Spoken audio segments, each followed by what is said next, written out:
Acknowledging the extraordinary leadership of Chairman Wolf, who I was recounting earlier. I remember as a young law student arriving in Washington and hearing about the work of Congressman Wolf. So his work has been long-standing, and I particularly want to acknowledge his work on gang violence and gang violence reduction, and just thank him. I know this will be his last appropriations bill, but thank you for your many years of service to our country. And I also want to thank and recognize our ranking member, Congressman Fattah, for his great work. I rise today to offer an amendment that will invest in making our communities safe from gangs and gun violence. This amendment restores $8.5 million in funding for the Violent Gang and Gun Crime Reduction Program, also known as Project Safe Neighborhoods. It provides the same level of funding that was provided for this critical program in fiscal year 2014. Project Safe Neighborhoods is a proven, effective program for intervening in communities in order to enhance public safety and combat gang violence.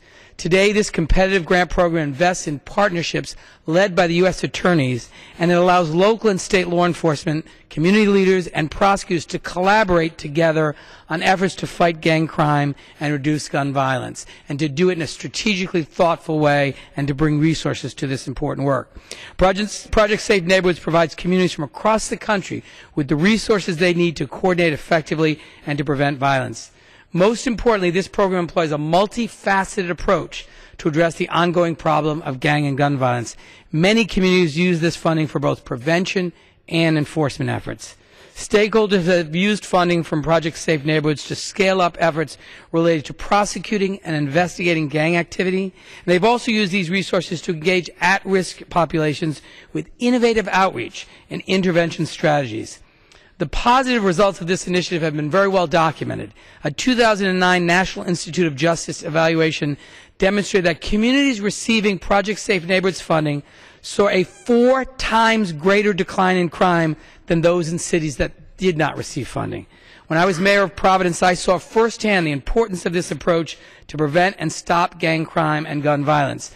Together, we targeted gangs by both prosecuting criminals and also dispatching street outreach workers through community leaders like the Institute for the Study and Practice of Nonviolence.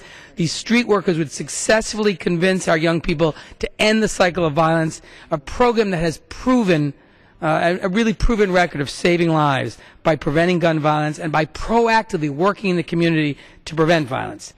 Importantly, this has always been a bipartisan experience. I know my colleagues, many of whom are former prosecutors, community activists, and local and state elected officials, have also seen the tremendous benefit of Project Safe Neighborhoods.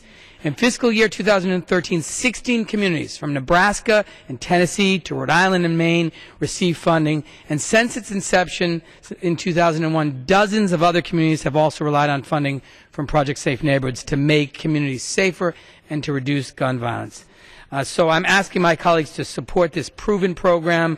This is literally about saving the lives of young people in this country, and I urge my colleagues to support the critical investments in this very collaborative public safety approach led by our U.S. attorneys, and to support funding for Project Safe Neighborhoods. The safety of our communities and our ability to help reduce gun violence and gang violence really depends on it. And with that, I